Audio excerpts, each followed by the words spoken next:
ఢిల్లీ వరకు సమస్యల మీద కొట్లాడిన కేంద్ర నాయకత్వం దృష్టిని ఆకర్షించిన ఆ దెబ్బతోనే నాకు పిసిసి అధ్యక్ష పదవి వచ్చింది. నిజామాబాదు రైతుల ఆశీర్వాదంతో అధిష్టానానికి నమ్మకం వచ్చింది. ఆనాడు పిసిసి అయినా ఈనాడు తెలంగాణ రాష్ట్రానికి ముఖ్యమంత్రి అయినా. ఒకవేళ 2018 డిసెంబర్లో ఎమ్మెల్యేగా ఓడకపోయినుంటే ఎమ్మెల్యే గెలిస్తే గీన్నే మడుగులో చంద్రశేఖరరావుతో కొట్లాడుకుంటూ ఈయన్నే ఉండిపోతుంటేనేమో. కానీ ఒక్కొక్కసారి అదృష్టం ఓటమిని కూడా గెలుపుకు పునాదులేస్తుంది. 2018 ఓటమి 2023 డిసెంబర్లో ముఖ్యమంత్రి కావడానికి ఉపయోగపడ్డది. మిత్రులారా, నేను ఎందుకు ఈ ఉదాహరణ చెప్తుంటా అంటే మొన్న జరిగిన ఎన్నికల్లో జీవనాన ఎమ్మెల్యే ఓడిపోయింది. దురదృష్టం కాదు, అదృష్టమే. ఈరోజు మీకు ఎంపీగా వచ్చి ఎంపీగా గెలిచి ఇండియా కూటమిలో వారు కేంద్ర మంత్రి కాబోతున్నారు. అందుకే ఈరోజు మీరందరూ గెలిపించండి.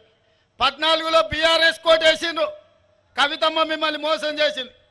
19లో బీజేపీ కోటేసిండ్రు, ధర్మపురి అరవింద్ గారు మిమ్మల్ని మోసం చేసిండు. నేను ఇవాళ మిమ్మల్ని అడుగుతున్న మిత్రులారా, మోసం చేసిన వాళ్ళు కావాలన్నా, మోస పార్టీలు కావాలన్నా, 10 ఏళ్ల నుంచి ప్రభుత్వంలో ఉండి పసుపు బోర్డు ఇవ్వలేదు, రైతుల గిట్టుబాటు ధర ఇవ్వలేదు, చక్కెర కర్మాగారం తెరవలేదు, ఈ ప్రాంత రైతాంగ ఆత్మ గౌరవాన్ని తాకట్టు పెట్టి మీరు వారణాసిలో మోడీకి వ్యతిరేకంగా నామినేషన్ లేకపోతే పోలీసులను పెట్టి నిజామాబాదు రైతాంగాన్ని కొట్టించిన మాట మీరు మర్చిపోయినరా? బీఆర్ఎస్ను చూసిరు, బీజేపీని చూసిరు. ఒక్కసారి జీవనానికి అవకాశం ఇవ్వండి. పెద్ద మనిషి, రైతు బిడ్డ, రైతులకు నాయకుడు కాదు, ఆయనే రైతయా. వ్యవసాయం ఏం చేయాలో ఆయనకు తెలుసు. 40 ఏళ్ల నుంచి ఆయన మంత్రి ఉన్నా ఏది ఉన్నా రాత్రి అయితే ఊరికి పోతాడు, పొద్దున వ్యవసాయం చేసుకుంటాడు. ఆయన కంటే రైతుల గురించి తెలిసిన వాళ్ళు ఎవరన్నా ఉన్నారే నాయకులు? మేమంతా పాయింట్ షర్ట్ వేసుకునేటోళ్ళమే, అన్నలాగటోళ్ళు చెప్తే వినటోళ్ళమే. ధర్మపురి అరవింద్కు వ్యవసాయం తెలుసా? అనే అడుగురి పోయి పల్లీలు ఏడుంటాయి అంటే చెట్టుకత్తే పైన తెంచుకోవాలని చెప్తాడు. అవునా? అందుకోసమని అట్లాటోళ్ళని మనం ఎన్నుకొని ఓటేస్తే ఎట్లయితుందో చూసిరు.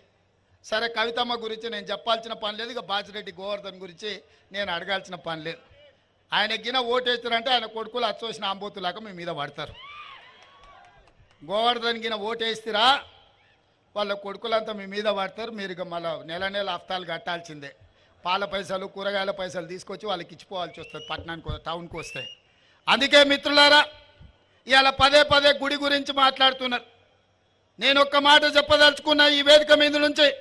ఈ దేశ ప్రధానమంత్రి నరేంద్ర మోడీ గారు నిన్న మాట్లాడుతూ కాంగ్రెస్ పార్టీ అధికారంలోకి వస్తే హిందువుల ఆస్తులు గుంజుకొని ముస్లింలకు పంచి పెడతారని అన్నారు.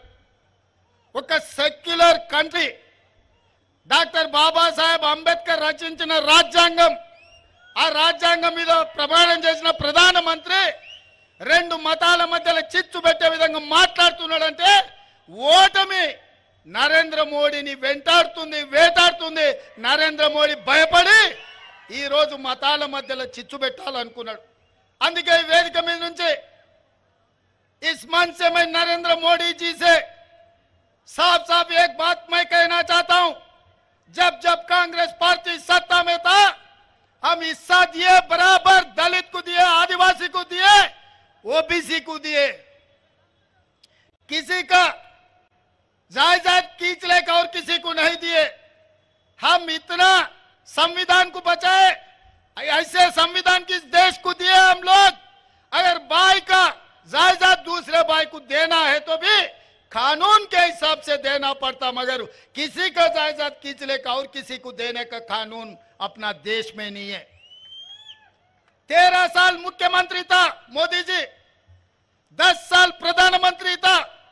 इतना भी पता नहीं है कि इस देश का प्रधानमंत्री को हिंदुओं का जायदाद खींच लेकर मुसलमानों को देने के लिए ये प्रधानमंत्री ऐसे बात कह रहा है। इसको डर है, दिल में हार जाने का डर है, इसीलिए ऐसे ऐसे भाषण उन्होंने दे रहा है। इसीलिए हम संविधान दिए इस देश को।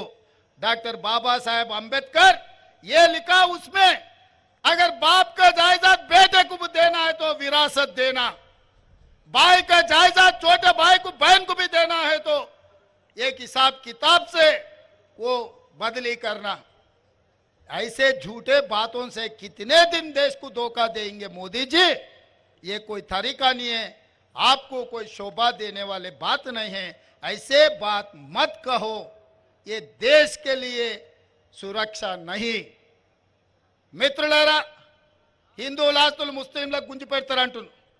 నేను అడుగుతున్న ఇక్కడ చాలా మంది మా అన్నదమ్ముల ఆస్తులు వచ్చుకున్న వాళ్ళు ఉండు కదనే, ఏర్పడ్డోళ్ళు ఉండు కదా.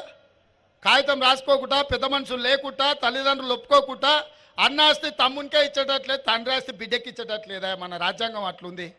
వీళ్ళ ఆస్తులు గుంజుకొని వాళ్ళకి ఇచ్చేటట్టు ఉంటుందా? ఈ దేశ ప్రధానమంత్రికి ఇట్లా మాట్లాడతాడా? ఇది పద్ధత?